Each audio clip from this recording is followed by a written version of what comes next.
Hi, I'm David Lawrence, and I'm going to show you how to make a great recipe by Jaden Hair of SteamyKitchen.com.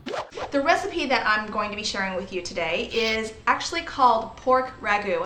A ragu sauce is basically a very hearty pasta sauce with lots of simmered vegetables and hearty meat that's simmered together for a long time so that you get a very rich sauce.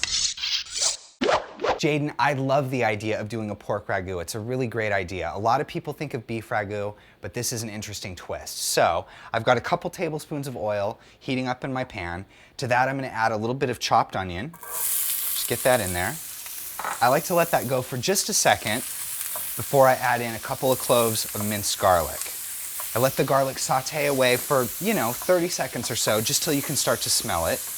Now I'm going to add in a little bit of bell pepper, a little bit of carrot, and I'm going to saute this for 5 minutes or so, just until it gets nice and soft and the vegetables start to caramelize a little bit. So the vegetables are looking good. They've softened up a little bit and they've got a little bit of caramelization. So now it's time to add our pork. We've got a pound of ground pork here. We're just going to add that to the pot, sort of break it up and work it in, and we just want to cook it through until it's nice and evenly browned. Okay, so this is looking good. The pork is nicely browned. Now I'm just going to add in a can of crushed tomatoes and a little bit of balsamic just for a tangy background. Some salt and a little bit of sugar just to balance out the acidity of the tomatoes. We're going to give this a stir, bring the whole thing to a boil, then reduce it to a simmer and cover it. We're going to let this simmer down for about 15 to 45 minutes, depending on how much time you have, but the longer it goes, the better it's going to taste. So our sauce is looking great. Now, you can use any kind of pasta that you like with this sauce.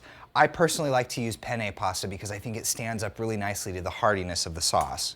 And the finishing touch is just a little bit of chopped parsley, just to give it some freshness and some green color. If you take your same favorite recipe that you use for spaghetti sauce, substitute the ground pork for the ground beef, you're going to get a much different flavor out of the pasta sauce. It's a very low fuss type of dinner and it's great for a weekday meal. Jaden, this looks great. I'm really excited about trying a pork ragu, but we want you guys to try it and let us know what you think.